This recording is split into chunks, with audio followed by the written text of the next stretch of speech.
Bofano, Emma and Sansanguno, Emma Asamuano, Emma and Tossing Gubafano, Emma Asabano, as I would say, as an open pampas, dear, Emma Toon, I come. I think as a man and 19. When your man, my man was a woman for a good answer and so the Sra, Nina share among water, Obin Swa a crow and a yam Amasabi and Cabano, the young good Sra, and carrying an answer to, and I didn't need to say such a Sassaman. And you know, what's the castles so a did you must about what if you come out? Your Chiman to me, you won't have Amramono, yes, Subone Taguno, the old poor Ahano. And so as a cabasa capsules, even a basis in Ramana or Bessima, and a young elbow with chest stomach upset. I'm an community, and any already and any prunes, Mammas one every free Bellamuba. I want to remember some alcohol, and so your basa capsules, even a basis and I remember some SCP Asita. My baby, a tondo be on some cabasa capsules, and a basa ultimate TB at all. At 0244 267725 0244 267725 Basa capsules, I'm also give a fee. Basa ultimate,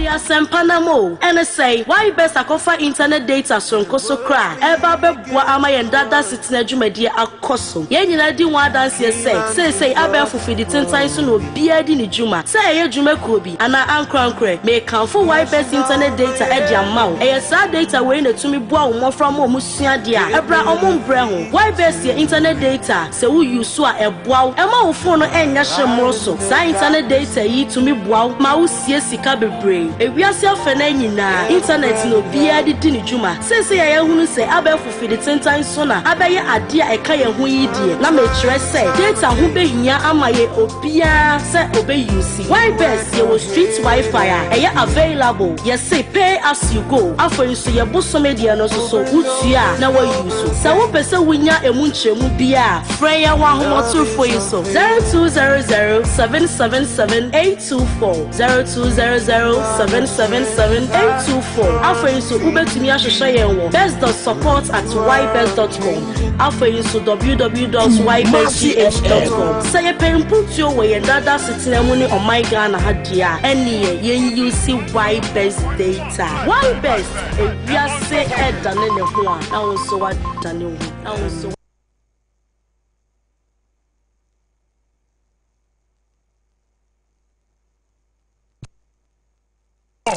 Country Sports.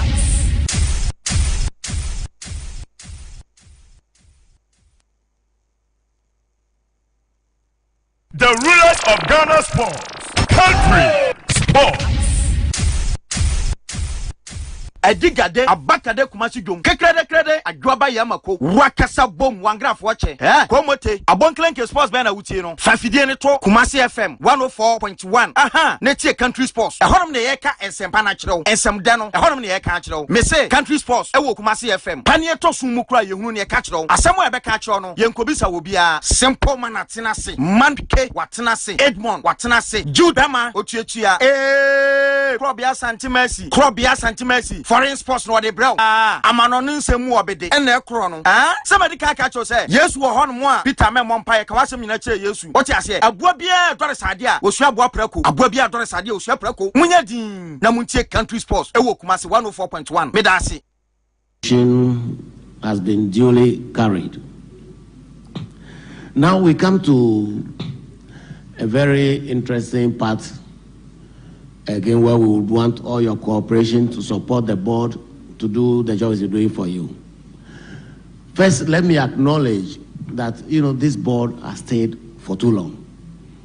And let me admit that if we had been having board meetings in the recent years that we missed board meetings, the board's composition and structure would have changed.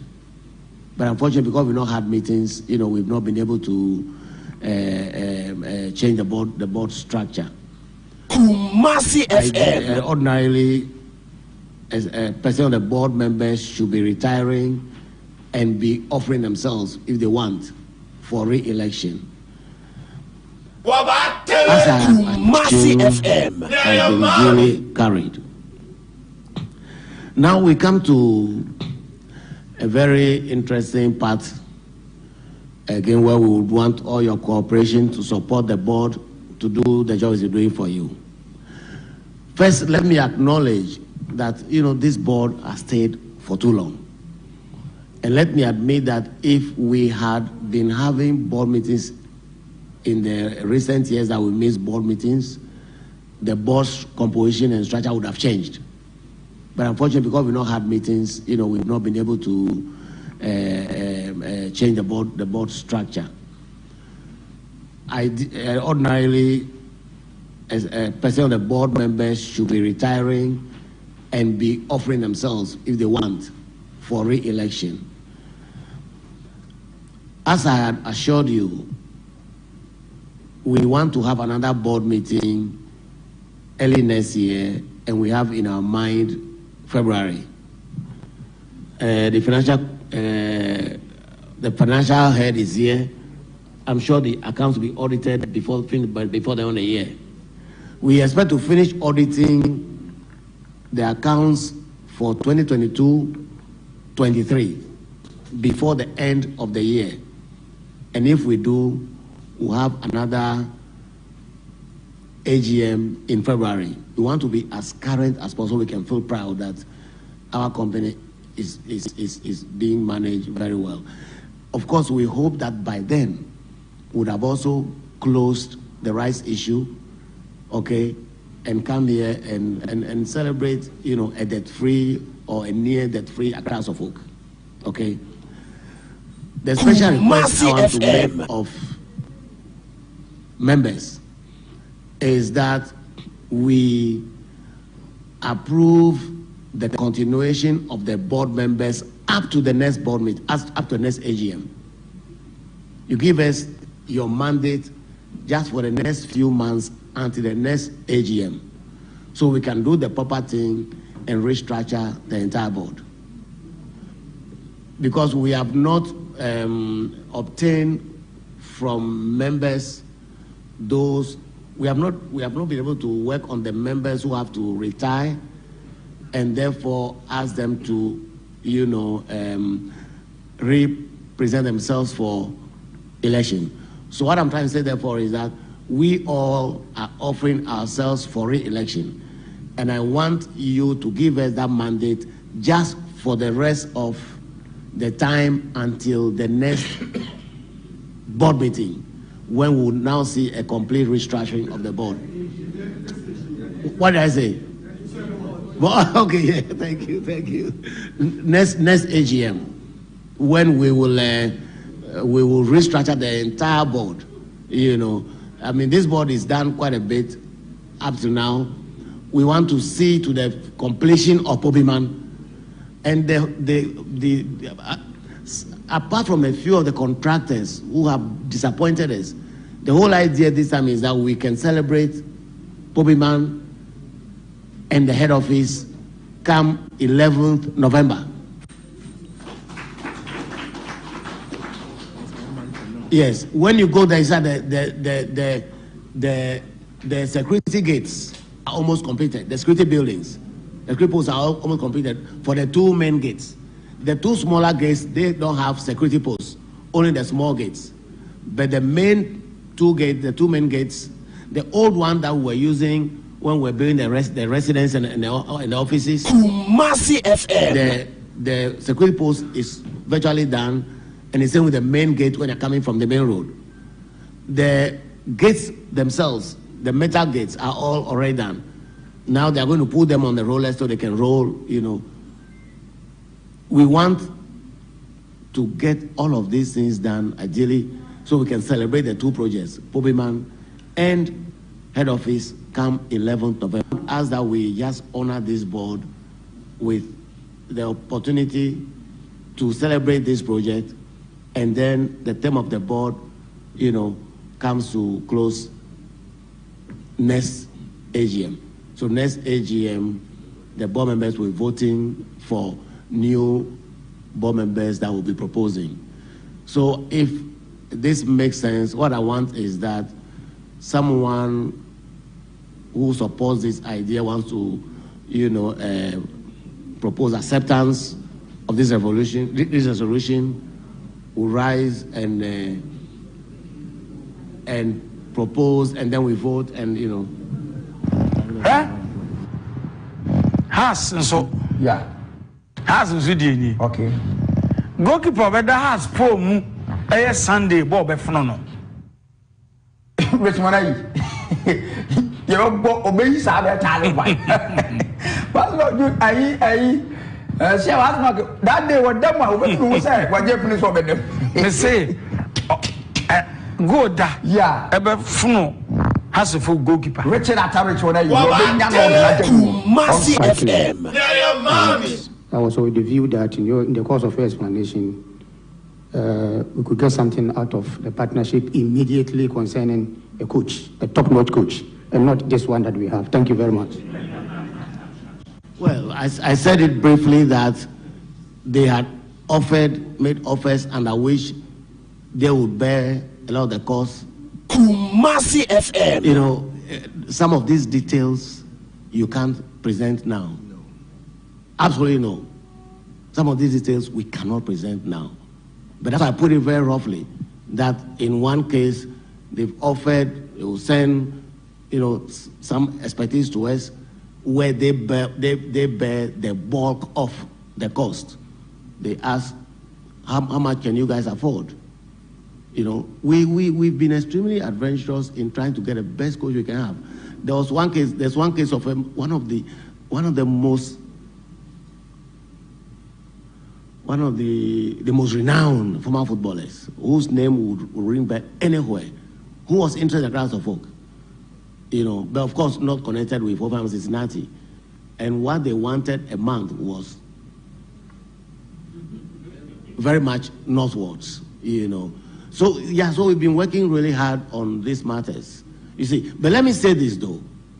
Sometimes the way we read some of these things is not very good. Even the best coaches have failed at different places. Is that not true? So it's not an exact science of 1 + 1 = 2.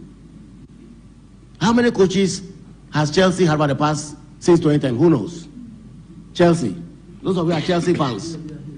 How many coaches has Chelsea had? Last season, 3 coaches. It doesn't mean the coaches, the managers of Chelsea don't know anything. It doesn't mean that. Real Madrid, how many coaches have they had for the past 10 years? About 9. You see, so sometimes the way some of you present things is not really fair. Unless you don't know what's happening in football globally. Flamengo is an old club.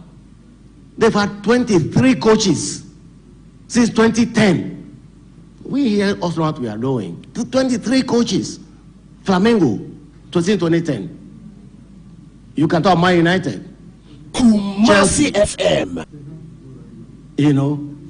So that is the reality. It's not an exact science. That's why you can have a coach as good as Tuchel, being sacked from Chelsea, but finding home in another club. Exactly. So when you are a genuine supporter, you have to understand these things and keep supporting. You see what I'm saying? Arsenal, look at what they went through for many years. Abakade kumasi jom. Kekrede adwaba yamako. Wakasa bom wangraf wache. Komote. Abonklenke sports band na wutie no. Fafidie ne to KUMASI FM 104.1. Aha, netie country sports. Ehonum ne yeka ensempa na kyerɛw. Ensemda no, ehonum ne yeka kyerɛw. Me say country sports ewo KUMASI FM. Panie to sumu kura yehunu ne yeka kyerɛw. Asɛm a yɛbɛka kyerɛw no, yenkobisa wo bia. Simple man atena se. Manke watena se. Edmond watena se. Judama otuatua. Krobia Santimesi. Foreign sports no de brew. Amano nsemu obede. Ene ekro no. Somebody ka cho say, Yesu wo hono mo a Peter Memon pae ka wasem nyina kire Yesu. O ti ase, aboa bia dore sade a, osu aboa prako. Aboa bia dore sade a, osu prako. Munya din na muntie country sports. Ewo KUMASI 104.1. Me da ase. The rulers of Ghana sports. Country sports. KUMASI FM. Yeah, mommy. Okay, abusuafo yamamu nyina ache esa makwaba ediba edwumadie ne so. Ohwe omre na no nsia abo apa ho sima aduonum baako. 6:51 is the time. Aha KUMASI 104.1 FM. Emre na sasu biem se the local football ambassadors. Ye the country sports midweek edition no ebro ene anopei. Yatna si nonduba ne bepeja yimu na Reverend Dr. Ebenezer Owusu Papa Eben. Enso Edna Bidwafo ateki over nom the pen global adwumadie no enso abrel ene yatena si ensem bebrebe ene aboaboa no KUMASI FM ai no ba bedi hu komo ye besan so ama exclusives e wo fie eno achi ye besade amano ne nsem kakran so apiu so na fie de tetelesta enso atato ama eti show ni de yetena se ya eye fully packed ensem edoso ene ye de ebro e wo dwumadi no so dwumadi eye live on Facebook. Country Sports is streaming live on Facebook. KUMASI104.1 FM on Facebook. KUMASI104.1 FM on Facebook. Jumedian aye live ewo ho. Enti wa uti ma no pay. Di obeye ne se obefa phone no. No akọ search engine ho ewo Facebook. No abo KUMASI104.1 FM. KUMASI104.1 FM. Wabo a search engine ho ewo Facebook. Obo nse dwumadie eda ho show eye live ewo ho. Enti wonso hwe dwumadie di obeye ne se obe like enu achi no uwi a na do comment ato ho. Enu achi no no asan so a share show no no a share link no. Sanso na okoye YouTube pages na ehon so dwumadie eye live ewo ho. Show no eye live ewo YouTube. KUMASI FM TV. KUMASI FM TV. Afei Local Sports GH. Local Sports GH. And afei GHANASPORTSPLUS. GHANASPORTSPLUS ewo YouTube. Honum nyina nso no show no aye live ewo ho. Don't forget say once we enjoy show no ewo YouTube a obe subscribe abra wo hwe no. Message line no say SMS and as WhatsApp message o de befa 0531 65 0099 0531 65 0099 eno any message line na odo adwen kire befa so na fi makinkan amount ewudwumadi ni so. President Krobia Nana Asante Messi Presido Atnase sa enso na super agent manager Mr. Edmond Opoku KUMASI FM the king of African football enso Atnase obeti mabidwafo nyanka. Programs manager Mr. Marcus Boatin Eboye Chidom. Afe Louis Opoku Cranchi the international man enso etechiri. Sa enso na last two ohiniba ono so etechiri enafi. Production team no omu na taichi ene yedi dwumadie no ebro ene anopei. Midi edi Emmanuel Owusu ansa simple man. Kwansa beemani. Many president Krobiana na Santi Messi ekwa akodi nkomo. Yedi tetelesta dwumadie ebro. Enu atinye wi a presido edi be wurem ewa monone yenye enim se oko England a enu premiership no matches ahodo en bi eba so nyame yadma enanwumre nso no matches ewo ho president edi be wurem. Of course yebeko Italy Coppa Italia, don't forget the semi-finals no game ewo hon ene enu anso bi eko so afi Germany so no DFB Cup semi-final enu so ebi eba so enu ene ebeto aso na Fiat Yesim ewo France. Don't forget say Coupe de France and also Egusua Ekoso. You better hunsem ewudwumadi ni so any other stories be. And na president Abuabua no edifi amonone ebre ene anope. Owia na Fiat Yesim ofie near the FCM no so atwa so ye be fia. Ye ba behwe the super duper fantastic Ghana Premier League Egusua Ekoso pa. Na enuna don't forget say outstanding game back eba so. Accra Lions, eche Mediema Sporting Club, defending league champions, eshom ekaba kwa omu entimi anti. Eba behwe sa game a enwa ekoso no. Afe weekend edi animu so ampa ebedwa adaje enipo so kra ni nyane se Bechem United Football Club ene Krobia Kumasi Asante Kotoko ena edi ebo ani e Bechem na nafosu ji abo park. Eba be di hu nkomo. Afe on Sunday so no. Don't forget say Bechem Kotoko na Saturday. And afi Sunday so no. Oh, the nations Wembley Accra so no. Yes. Accra has to folk. Tata sweet. Go to Atara. And the Mrantian Ehus to be any good stars. Ninda no yababi di hu nkomo ewudwumadi ni so. Yebewrem the camp of Krobia Kumasi Asante Kotoko. Goalkeeper Danlad Ibrahim. Any Asante Kotoko issues no. Yababi di hu nkomo ewudwumadi ni so. Enra 520 se predu shasia no bibi so kirewa anopei yebewura mu yi pa Danlad Ibrahim ene Asante Kotoko ensensem no yebedi hu nkomo ewudwumadi ne so. Afei Richmond Lamte ena Steven Dezemukwala omne Kotoko contract a eba na wiye no eno so anopei yɛbɛka ho asɛm ɛwɔ dwumadie no so afei yɛbɛte asim ɛwɔ enkran so Glorious Accra has to folk ahwe yɛbɛwura hɔnom nyame ɛyɛ adoma ɛnɛ team ni ɛba yankofa akansi sɛ ne medin card ato anim no ɔmo prepare ahead of Bibiani Gold Stars game no ɛnɛ team ni ɛbɔ friendly game yɛbɛ abɛhwɛ ho nsɛm ɛwɔ dwumadie no so afei Accra has to folk Player of the Month Award okay I say efia haya ɛna ɛhyɛ aseɛ Chairman John Van Der Poy ɛna de saa initiative ni ɛba say supporters ni bi asom the month of air match no ipacho ene na 3 players technical team no nominate wom no ye de eba bontre the month of air match house of folk wa wutie ma no pay wa hwe me e Facebook office player ben na modemon eso wani but any technical team no ama 3 players de eba don't forget say oko house of folk Facebook page one ma ye de ombeto on na fe so anya akwanya na nso wa vote the office said the month of March the modem eso ani no now so ato ama no enti ye de honsem ebebro e wodwumadi ne so 3 players are the month of March on performance ne eso ani no ye de ebro na afie de hon komo e wodwumadi ne so afie de ensem be free as of folk on aba enra ahaya ena Ibrahim Salifu Di Maria contract issues ye sha se e kan ho asem ye ne manager Mr. Esiedi Benedict Komo e modern simpi etudwa efa oni nan ye koba ye ba bi wuram na afia hwesa ansem no e wodwumadi ne so afei be wuram e Nations FC ahwe na afei yakwa akodi nkomo so e wo ho ye beko Doma Aduana Stars ahon so ye be wura ho former president of the Ghana Football Association lawyer Kwesi Nyantachi wanyantie se enei edweso constituency miami diem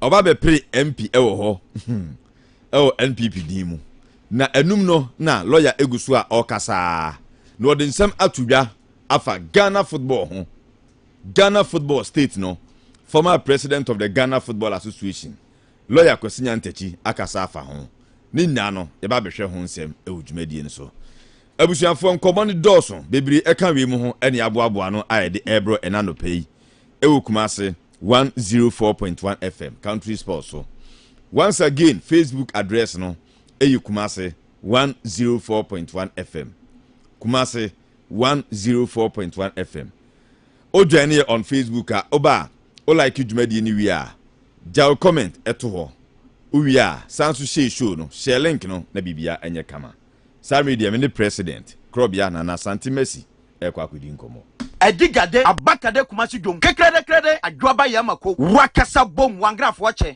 komote abonklenke sports band na wutie no fafidie ne to Kumasi FM 104.1 aha ne tie country sports ehonum ne yeka ensempa na kyerɛw ensemda no ehonum ne yeka kyerɛw me say country sports ewo Kumasi FM panie to so mu kura yehunu ne yeka kyerɛw asɛm a yɛbɛka kyerɛw no yenkobisa wo bia simple man atena se man ke watena se Edmond watena se Krobia Santi Messi foreign sports no de brew amano nsemu obede ena ekro no somebody ka cho say Yesu wo hono mo a Peter Memon paye ka wasem nyina che Yesu o ti ase aboa bia dore sade a osu aboa prako aboa bia dore sade a osu prako munya din na muntie country sports ewo Kumasi 104.1 medase edigade abakade Kumasi dwom kekrede adwaba yamako wakasa bom wangrafo wache komote abonklenke sports band na wutie no fafidie ne to Kumasi FM 104.1 aha ne tie country sports ehonum ne yeka ensempa na kyerɛw ensemda no ehonum ne yeka kyerɛw me say country sports ewo Kumasi FM panie to so mu kura yehunu ne yeka kyerɛw asɛm a yɛbɛka kyerɛw no yenkobisa wo bia simple man atena se man ke watena se Edmond watena se Krobia Santi Messi foreign sports no de brew amano nsemu obede ena ekro no somebody ka cho say Yesu wo hono mo a Peter Memon paye ka wasem nyina che Yesu o ti ase aboa bia dore sade a osu aboa prako aboa bia dore sade a osu prako munya din na muntie country sports ewo Kumasi 104.1 medase Wabatele Kumasi FM. Yaya mami. President Krobia Nana Asante Messi openni good morning. Good morning Kwame Owusu ansa simple man. Say apomboko de. Kwa sabema anopedi emphasize da matwedi ampon bibia fan anso apom ti sen. Nyame adum bibia boko pa. Na midweek. Sure. A super Wednesday. So do you kwabena? Okay. Ya no mo kan se enani nyina no. Baby a twedi ampo Nyankopon ya iduru ha no honhom sane ye Friday on records I will be records be ni be wotwere num One the catcher or trainer of him. Anuntina yukunu oma yukune ba no Friday no. Friday akoye no ho de bia special day. Tino Friday oye bibia wo mu ayefa. Apart from Friday and nana akari nyina na na bibia ho. Ti ya be fa nsa. According to wo. Enye me wotwere num. Why? Yanti bibi sa wotwere num. Enya de a obete unje ni pa de. Oh ho no mo sa na ade bo wa wonte. So Tino ya men ha ho pi. Why? Okay, now Miss Cote d'Ivoire no ye. Miss Cote d'Ivoire on free Maryland mero so ma. Enti nyako ben nyina ne se woni se nyame ya adoma Saturday anopa Miss Chioma be hia Accra. Miss Chioma. We hia ma. Nigeria ni abai wan. We hia ma Accra. Chioma hia me. Na bibia e fine pa. Na kwabere. Aropei yam fast the menyame. Good. Yenyankopon so.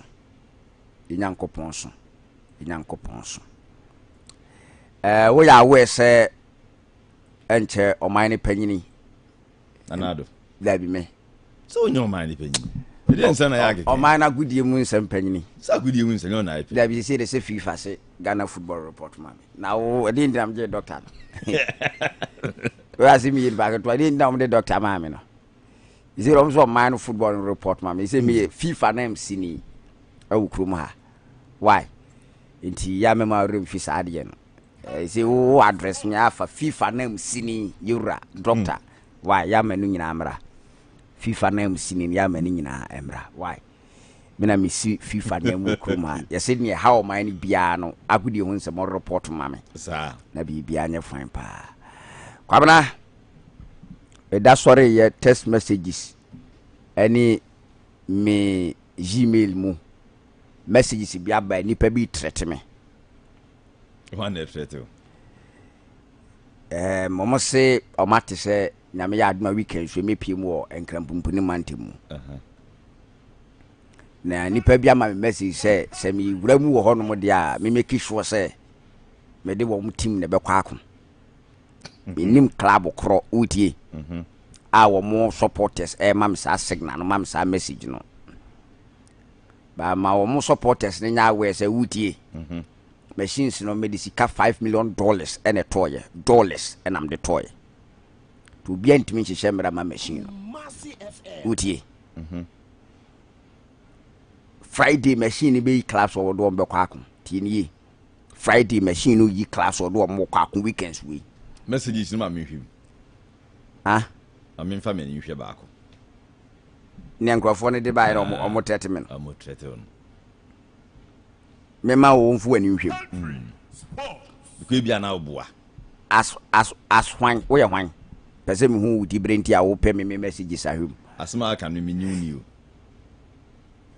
There be pese me hu di bre kuta because na nim se na nsen na wonya di bre kakra fia bi. Na ye friend say me ma obeni na me board no so 3 days ena me yiwa die be free no wunya position ya ya say wa uku na nkasa ni musa enye sa mpese me jiro wo position am de ma na ye fia te sa no manu me de test you say ku ni ye ketwa na me ba so what does ekuo ni so bai na nka FIFA be ma as rep e wo kroma ba o no ti untimi me start me say me mfa me messages ni me yi me ma wo kwa de mani beti no say wiam password akose sanafa Tino, me tie nyane se kwabra wutie. Send the signal my class no. Say machine me $5 million na to obi antimi hye mra ma machine no. Oto na say $5 million. Na nansan ye say wan giska class no. Nye has kwa ni tua kese. Wo mo de ka o on records. Has de ka. Na kotokotua ni die nyina. Kodo I think say wo man tua nyina ba obi yes what be so say nipa na yesem hwehwe ne je. Class a omo ye quick di wo hu nipa ye samates any nation service. Utie. Na wo don performance wa league ni so. O ma mtema machine no essay ye na because utie. Say utua say asika na omutua. E wo say ma ko fa 3 points wo isenchiri. na so mo mu ntwa nwie no wo ma brabo wo na maye no wo na maye wo my life wo na maye wo my life ayo mo dey na wo ma brabo league de so wo untimi machine me de di dwuma ma mo na sen enye gi sika $1 million enko repair na makitwa ma mo a wantua sa mess your life what na mama na si wodoma doma what na mama na si wodoma wonti se yewura hiti osaje for wonti so hiti me na doma me na maye omo sa no so mo so antua mo sika na anwie na me de call repair na me de call repair machine no man antua anwie na wuni amaya asante kotoko why kotoko dey is it 5 games yeah wa na so when omo antua sika na anwie dia na wuni amaya has ti kotoko chita for muntie na wuni amaya has bra mu brain na no president ni say yemo ona yemo sa ona yemo ise uje omo anaso omo eto akoso abre te so mbe settle bi sika no yo me twitwa sika ma mo machine na se me koye twitwa sika ma mo samates the nation service in the complete o me una mde coach maso okunadu ana o kan say has why om bibi na we na my omo why om dey be we omo dey and say coach watara buy and second round my good friend yes my good friend on a best coach wonu momu na ye mi madam fu ba club ni de nya madam fu ne club no uti coach Baka Watara de wona ye good friend was am akonta kuran so de se mami nya kura na coach maso okunadu nso ayende na we na mama na to coach maso okunadu na nse no mo pa ma cho se on be set yewura honorable Pama Chow to Pama Chow am senior league in the Namaya Mabrabo, you wouldn't mean quite a gentleman mention me. The why your Mabrabo, your Maya. Namima Mabrabo, no, Namaya Cotoco Abrabo, Namaya has Abrabo. Who Namaya Swat Abrabo. No, Namaya Nation serves Abrabo, no, Namaya Samates Abrabo. Hey. Next time Penny Chakama Mubetia, Penny Uchakama Mubetia. Men confirm me sick and corrupt machine. Now, Mume did you know my bravo? Me, my Tantanta, my young Bassa. Next time Penny Chak Sikama say, this case, Yakutia, African machine Mubetia. Did you see Kumasi ambassador Bull refuse, cool refuse? Memo, there are more some cool refuse, and I feel refuse. Hemia. Una my house. Una my house. Demonstration ya di nyina na ewa. Me na me mom me take car supporters ni tishwa na me demonstration no. Penny track am ma muntua. Can my nation self abrabo. Una my nations. Oh my life. Oh say na ya kono. Na one dreams nyama o mabrabo. Enten so ye wa. Wa mu kwa the dreams do muntua ka prese. Na nesto wo bua o. Say me ni omura na ebu aman obi atue scan me no omura na ebu aman na gudu we sa bia wonye fe me na fa say obi atue scan bi osu enwie what send life yeah ama se onya refuge obi ku no ebi ye demonstration board member nya ku anko mu ya ni na em courses anyama wi na de wontu a wan cd kura no ta na chi ama Africa o chi wadi kuru wa mpama no meji mate calf confederation ama no omro mu ntua wan cd dreams for na o ye wi mu that me a good relationship with nti na se enye no kure na de adwuma but relationship and this relationship tie oh na o kan de mi wadwuma masa wonti me question man pe o tie ye disika kwa machine no de watie scan ni bi na wantu anwie no o ball no na bro me first in fact am obi kura kun refi wa ebi so ye demonstration board member nyame nko a ama in fact kem se board member kura tu kan ke ebu bi ni na na no ti Dr. Ogum professor ti nsom ki katre no wa ha machine e di sansemoni nyina na uwie ya de onu ma wan si di kura no waji Africa bu nsu ama ti se so on records waji am dreams maji onu a wontu am dreams memo obi ansi ho uze racket ya adamfo nti woni wontu wan si di kura relationship to be buam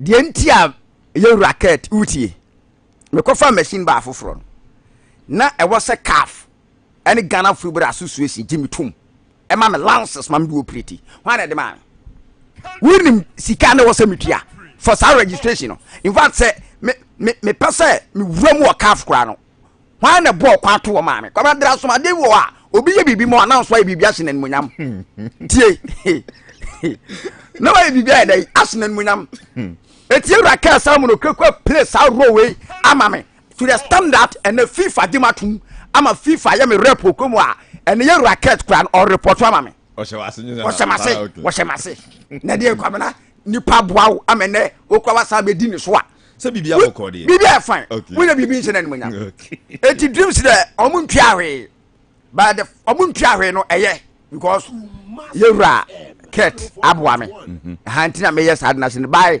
ensu atre brekum Chelsea bechem yera Francis o mane ha no wo se me na me yo mo sa mane ha mo eti weekend wa mo so antua weekend oni kotoko na ebu ha no mmiri na mayo mabrabo yi me pa game no kura ma mmiri na akopɛ baabi atena udem make me dwem na mo nyina sa akopɛ baabi atena me sell my life oza kabra panyi sika ma muntua nation self wutie meti wono mo a esi bia be mu de no Apostle Jerry ya was Jerry say oze good morning simple man your crew Okonfo president has this morning turned to Daddy Opanka titi nkwa Apostle Jerry no tell Federal Daddy Opanka say Jerry Asante no ya mwa papa so the Asante wo has na wo di Asante okotoko David me ye juma 18 Premier League class tingo no fa nya juma teams ni nyina na wo machine bi ode ko ye juma team ni nyina say okọ has nso ade so wanti kumase yo esa dia ewura so te dia ya na so nya she kwabre utie meti wono na nation safety sika mi twama o se me kase nation be $50,000 yeah me kwa na sika ne $150,000 omutu bi ga ho na uyo mabrabo league ne so nya maye no mayo mabrabo no from any dwanko be didi bia na wo say to me no kwamena to the standard me mo kwaje 3 points for Samates o minister to me na nka ma anya sa adwuma no e wo Samates na records ya o kan one side na on kan that side me kania ade no obia ni say yahu why o ne say ye nya ni obia ni hu mu sa man for Facebook mo ka kai ko bi so say de na awa no pay na records no mun kan masa onyo na be kinka records ama you the records are there me na me man nation safety na bi si da club bia nkonsenchire enkofa wen it took the tetelester machine the contours are magic no pa and I'm just points my realize nation says $50,000 me kwano $150,000 that my account nim it will my brabo league no so from fair that's how the sikasem ko and yes sikasem machine asay ma tisika koto machine aba asay class 18 obia didi ho last season nya me anka has so onyu bia didi ho na info didi ho ma se unu say he ko be 2 years so na adwuma no wonyi has ba kokra o ko bi sa has for dia na enya me a kabrekum ko mu ko relegation last season no to so 12 na se sa da no kra wa anyi wo mo wo say manyu am so me ko pa game no brekum ama no mu nya draw to qualify has ma men kai o wa anyi wo mo kwame alebi eno ko mia machine so kai say before the game no 2% supporters bi no call stadium traffic na se on restaurant bi na she on kwame alebe wa wiam sikadi sa 2% the koto machine ba kuruma di save has ena kwame alebe ko mia so na yi has eno kra after sa game suspend kwame alebi na se me na matisika koto no obi mia so keka sa nipa na ade ni monyam koma no obi me matisika so alebe kra yes an o twe na the first matisika kra na ye enough oh in fact ye we season the kra na nka kwame alebe umna kwam no ne masa eno ntu amna nka o sign no ana review ho waya kwame alebi sad no ye yinti na nka otu kwan nka amna kwa buchiri baabi wa amna nka o sign oh yes etu anyi has no any passport etiru kwamra ni o munyina no why we ka no muntua Samates otua ye o na brabo from fe wada soro nation self pia ye kra di bi kan o na brabo fe da be na okasi maka cho se machine na team obaji league no last 2 weeks o baby na asase ye kan ba tuntimi nyiye kamna pede ma me na official me mfa ntudwa enya no chana na Friday minyuma ne no so Friday me teams akwakun timinyin Friday ana fashion wa officially wutie te sana maje confederation cup ama dreams no the records are there mejema Cote d'Ivoire national team the records are there yen start league na mkacho se memo obi ansi trophy no Ghana for ntwere enkoma ka for so omomo because ma get trophy na ma Cote d'Ivoire. Okay, the records are there. Ena anso officially. Records no kan nyina o. Officially me declare Dreams FC officially. Me team BNC. Ena ma hu se me point na nkofo test me Zamalek wom, RSB kan wom na masa. Machine no na akasa no onipa bia no asase so obetima sesa asem na maka no. Why? Enti Unia Safa bro message bi. Safo sese Safo ro sese. Enti kwabana. Good morning senior. Yeah. Hey, know that the machine can change the club's destiny. The machine must change our lives. So we want to be at BBC. I don't know come on no Safo no person de no ko ha na. You me dem kasa me kwa machine just me aso apa me wo. Safo so ko BBC. Onim ho ka. Na o ka se yemi aso kwa na ko BBC. Onim ho ka. Bisa Safo ma me se obetua na. Obeso ko BBC akwa na o kai $500,000. Ti what the banet na o Safo the banet na $500,000. Je adwuma na o ko ya me atua nka. I say Oko BBC me wa. Ade hono duru eskegu a ko fuma na. Na ko di BBC be say yi wan ya pepepa seke obetia me biaka. Enti no kwam ni number $500,000. So unim sika no die. No bi a me di president of football ni unim sika ye bodin ye committee sa. Enti no sa na de ne be ye. Enti no. Okay. This ana de ne be ye. Why? Mama kan messages ni pia. Ya ho mama na Udi okay, abusuafo enche be film from member Simedu. Ufiri mako eden. Ufiri mako hen. You film from member Simedu. Ako hen. Ah, okwo hen, okwo hen. Not ni e be saba. Ufiri ma okwo hen. Edi. E fi sa me ko ya no. You betimi eja mumu. Ye twa ye hu sa be du. Ah, ufiri ma okwo hen fa. Ya de ketu. Kwara before so be free mu no tie. Ye free man na be free. Before so be free mu no. Sabe kwa o ka sama. O me da metim. Cause baby o free mu akọ hange. Kama ye ene Madam Leticia. Okay. Madam Leticia. Ene Madam Leticia baby. Leticia wa fine. Wo ye chirichiri ni ewo Wiamoase DA Primary School. Wo ye member Ma Methodist Church of Ghana ewo Wiamoase. Enti we fi menua Alabama ho. Enti Madam Leticia special happy birthday en confirm we pa Nyankopon man kwatentena ho de wom na bibia nye fine. Eti ene enjoy udi no. Na kwabana me dofu bi ware wo. Kwabana na ware we no kwabana da why da be Saturday we you eno so na menya invitation to Accra no kwabana papa kwabana say ene makrai ye be hwese na ebesi fire no why ye be combine na tie ne say we mundia marriage. Okay. Enoch K Jima ene Porsche afo ene kabum. Alright, Saturday we ye na mundia marriage ano be hye papa. Baso Christ Apostolic Church International Kumasi atonsu ahensan. What as you bonshum Ben Joy Standard School. Etukabra CSU. CSU. Na eja Miami nua Enoch Kechima ene Porsche afo kabum.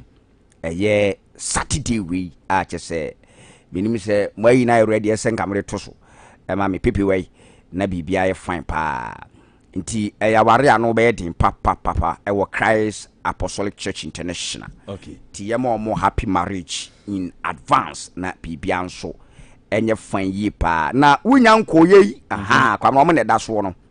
Oh wow. Yes, o mo ne da so no.